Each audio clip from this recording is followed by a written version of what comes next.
तो hello student, आज हम लोग ज्योग्राफी भूगोल का हम लोग चैप्टर 1 करने वाले हैं, ऑब्जेक्टिव क्वेश्चन। तो चलिए स्टार्ट करते हैं। ठीक है, तो फर्स्ट क्वेश्चन कह रहा है कि सौर ऊर्जा निम्नलिखित में से कौन सा संसाधन है। सौर ऊर्जा निम्नलिखित में से कौन सा संसाधन है।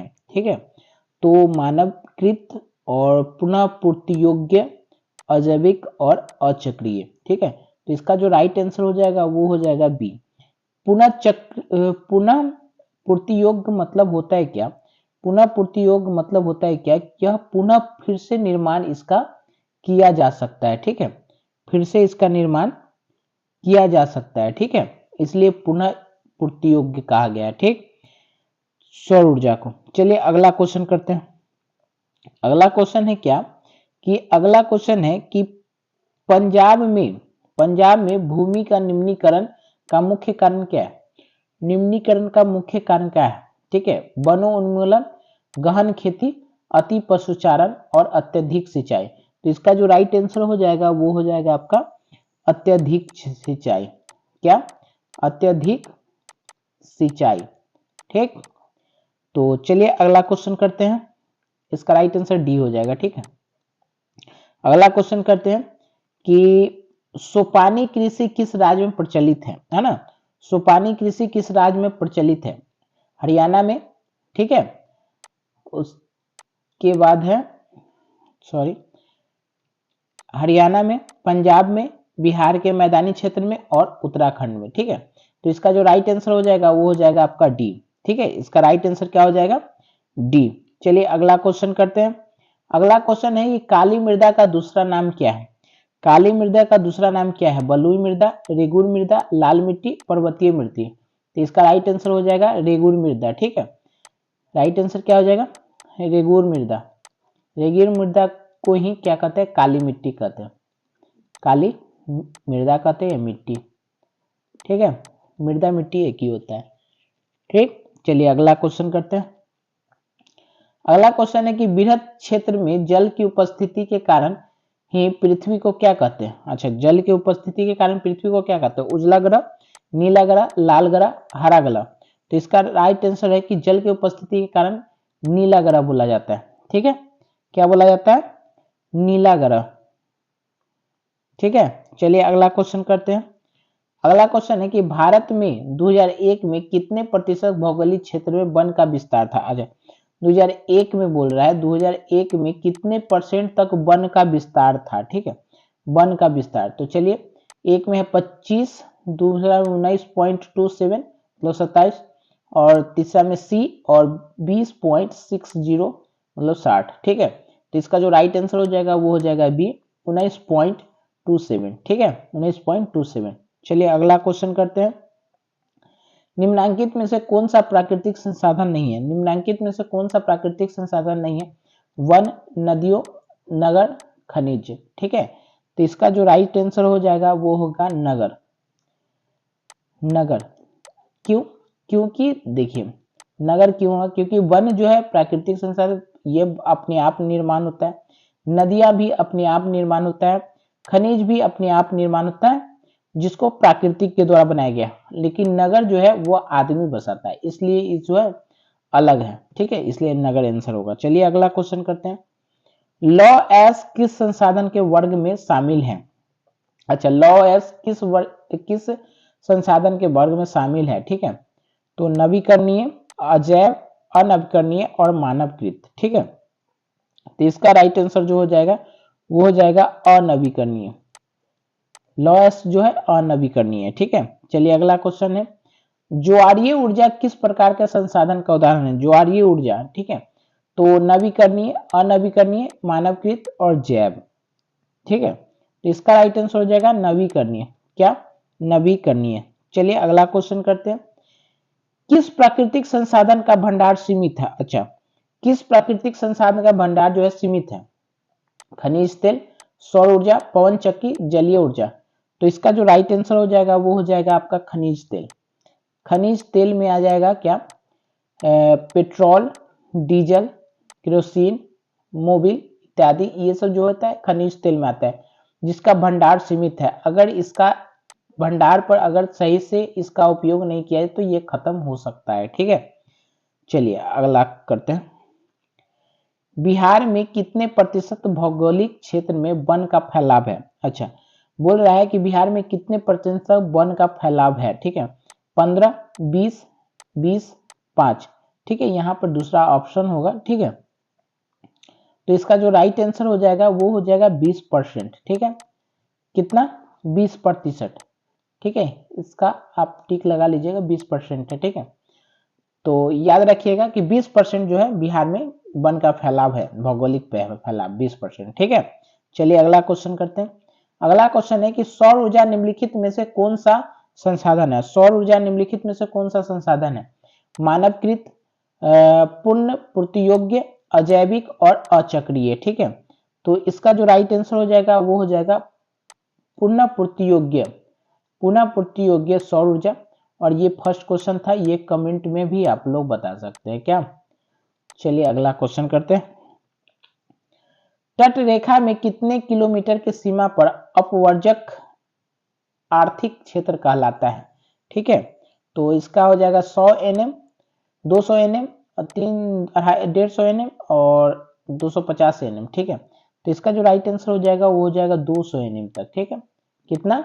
200 nm तक। ठीक, चलिए अगला क्वेश्चन करते हैं। अगला क्वेश्चन है कि समुद्र में क्षेत्र में राजनीतिक सीमा के कितने किलोमीटर तक राष्ट्रीय संपदा निहित है? अच्छा, राष्ट्रीय संपदा कितने किलोमीटर तक निहित है? ठीक है, तो 10.2 किलोमीटर तक, 15.5 किलोमीटर तक, 12.2 किलोमीटर तक, 19.2 किलोमीटर तक। तो इसका जो राइट आंसर हो जाएगा वो हो जाएगा 15.5 किलोमीटर तक। ठीक है सॉरी। चलिए अगला क्वेश्चन करते हैं।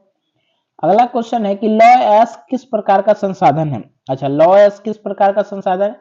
नवीकरणीय योग्य, जैव है, प्रवाह, अनवीकरणीय योग्य है। ठीक है, तो इसका जो राइट आंसर हो जाएगा वो हो जाएगा अनवीकरणीय योग्य। ठीक है, अनवीकरणीय योग्य। चलिए अगला क्वेश्चन करते हैं। ज्वारीय ऊर्जा निम्नलिखित में से किसका उदाहरण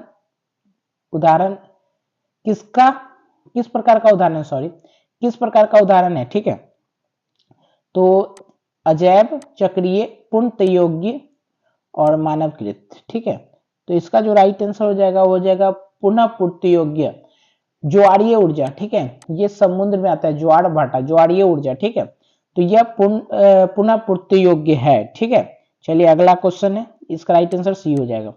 चलिए अगला क्वेश्चन करते हैं। पवन ऊर्जा किस प्रकार का संसाधन है? पवन ऊर्जा किस प्रकार का संसाधन है? नवीकरणीय, जैव, अनवीकरणीय, सही, अनवीकरणीय, जैव और नवीकरणीय और व्यक्तिगत। ठीक है, तो इसका जो राइट आंसर हो जाएगा वो हो जाएगा आपका नवीकरणीय संसाधन है। कौन सा है? नवीकरणीय संसाधन है। चलिए अगला क्वेश्चन करते हैं। भारत के किस राज्य में वनों का सबसे अधिक विस्तार होता है? अच्छा, भारत के किस राज्य में वनों का सबसे अधिक विस्तार होता है? केरल, कर्नाटक, मध्य प्रदेश, उत्तर प्रदेश। ठीक है, तो इसका जो राइट आंसर हो जाएगा वो हो जाएगा आपका सी। ठीक है, मध्य प्रदेश। क्या? मध्य प्रदेश। चलिए अगला क्वेश्चन करते हैं। अगला क्वेश्चन है क्या, देश के बांधों को किसने भारत का मंदिर कहा? अच्छा, देश के बांधों को किसने भारत का मंदिर कहा? महात्मा गांधी, डॉक्टर राजेंद्र प्रसाद, पंडित जवाहरलाल नेहरू, स्वामी विवेकानंद। ठीक है, तो इसका राइट आंसर हो जाएगा पंडित जवाहरलाल नेहरू। कौन कहा था? पंडित जवाहरलाल नेहरू। चलिए अगला, मरुस्थलीय मृदा किस राज्य में पाया जाता है? अच्छा, मरुस्थलीय मृदा किस राज्य में पाया जाता है? उत्तर प्रदेश, राजस्थान, कर्नाटक, महाराष्ट्र। ठीक है, तो इसका जो राइट आंसर हो जाएगा वो हो जाएगा आपका सी, कर्नाटक। कहां? कर्नाटक में। ठीक है, चलिए अगला क्वेश्चन करते हैं। अगला क्वेश्चन है कि किस कमीशन ने सतत पोषणीय विकास की अवधारणा प्रस्तुत की? ठीक है, रटलेज कमीशन, लैंडवर्थ कमीशन, ब्रुंट लैंड कमीशन और इनमें से कोई नहीं। ठीक है, तो इसका जो राइट आंसर हो जाएगा वो हो जाएगा ब्रुंट लैंड कमीशन, सी। ठीक है, इसका राइट आंसर क्या हो जाएगा? सी। चलिए अगला क्वेश्चन करते हैं। कोयला किस प्रकार का संसाधन है? अच्छा, कोयला किस प्रकार का संसाधन है? नवीकरणीय, अनवीकरणीय, नवीकरणीय, जैव, अजैव। ठीक है, तो इसका जो राइट आंसर हो जाएगा वो हो जाएगा अनवीकरणीय, अनवीकरणीय, ठीक है, अनवीकरणीय संसाधन है, ये आंसर हो जाएगा। चलिए अगला क्वेश्चन है, निम्नलिखित में से कौन सा प्रवहनीय संसाधन है? प्रवहनीय संसाधन है नदी, पेट्रोल, कोयला, वन, ठीक है, नदी, पेट्रोल, कोयला, वन। और प्रवहनीय मतलब कि बहता हुआ, तो क्या हो जाएगा? नदी, इसका राइट आंसर। चलिए अगला क्वेश्चन है, इनमें से कौन सबसे कीमती अनवीकरणीय संसाधन है? अच्छा, कीमती अनवीकरणीय संसाधन है जल, पवन, वन, खनिज, ठीक है। तो इसका जो राइट आंसर हो जाएगा वो हो जाएगा खनिज। खनिज बहुत जो है महंगा संसाधन है, कि कीमती संसाधन, खनिज में कुछ भी आ सकता है ना, पेट्रोल आ सकता है, सोना आ सकता है, चांदी आ सकता है, जो पृथ्वी के अंदर से खनिज खन के निकाला जा सकता है, ठीक है। चलिए अगला क्वेश्चन करते हैं, इनमें से किस प्रकार के प्राकृतिक संसाधन का भंडार सीमित है? ठीक है, समुद्री ऊर्जा, कोयला, पवन ऊर्जा और सौर ऊर्जा। तो इसका जो राइट आंसर हो जाएगा वो हो जाएगा आपका कोयला।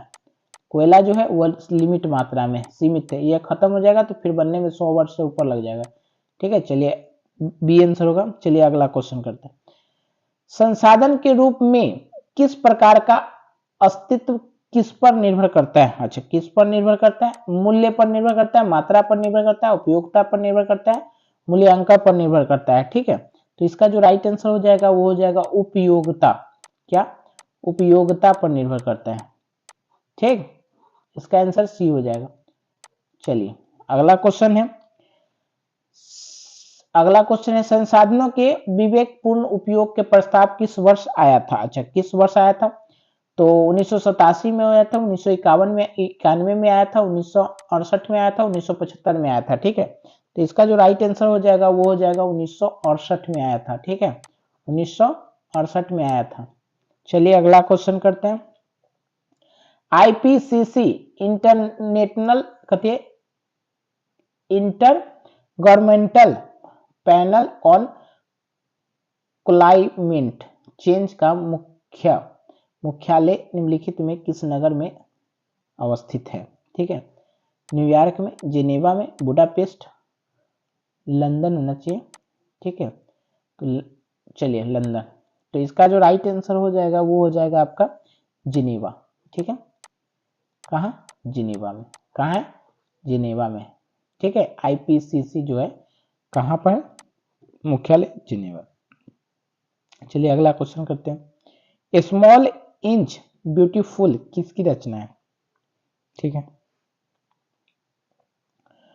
ब्रुंटस लैंड का, आरके नारायण का, डी सुब्बाराव का और सुमेश्वर का। तो इसका जो राइट आंसर हो जाएगा वो हो जाएगा आपका सुमेश्वर। क्या? इसका राइट आंसर क्या हो जाएगा?